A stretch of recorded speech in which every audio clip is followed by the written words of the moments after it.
Bonjour à toutes et à tous. Aujourd'hui, le club Les Entreprises s'engage en Haute-Loire vous emmène au cœur d'une exploitation agricole sur la commune de Coubon, au sein du GAEC du DIC.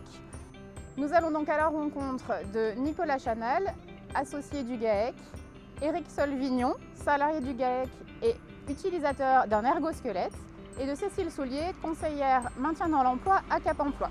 Suivez-nous.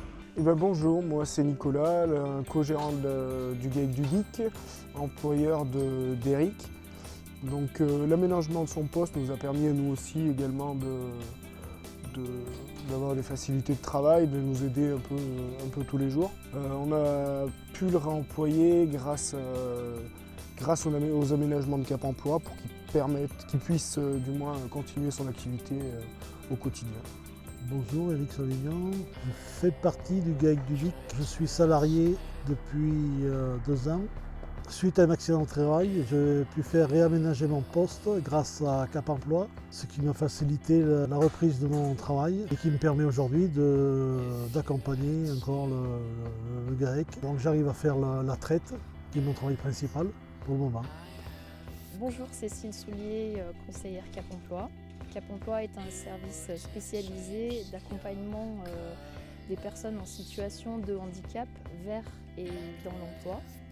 Dans le cadre de notre mission d'accompagnement au maintien dans l'emploi, nous nous adressons aux entreprises du secteur privé, public et travailleurs indépendants qui peuvent être confrontés à une problématique de maintien en emploi d'une personne qui présente des difficultés de santé et qui donc est en situation de handicap.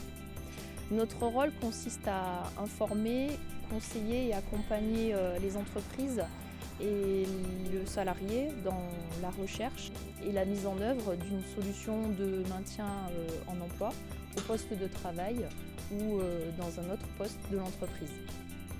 Nous avons initialement été sollicités par la MDPH pour la situation de M. Solvignon, qui était alors co-gérant du GAEC et qui était en arrêt de travail suite à un accident. Se posait alors la question de la poursuite de son activité professionnelle et d'une reprise d'emploi plus généralement.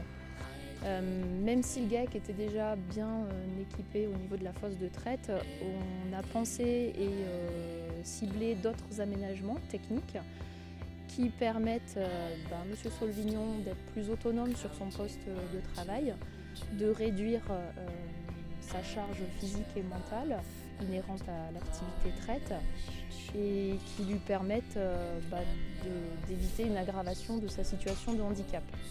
Donc différents équipements techniques ont été mis en place, dont l'ergosquelette qui lui permet de bénéficier d'un soutien au niveau des membres supérieurs, notamment pour réaliser la traite qui implique de nombreux gestes répétitifs. Le maintien en emploi de M. Solvignon a pu être possible surtout grâce à l'engagement et l'implication des différents co-gérants du GAEC et également grâce à l'accompagnement et le soutien de différents organismes qui sont la MDPH, les services de la MSA, le CER, le CREPS, la GFIP et Cap Emploi.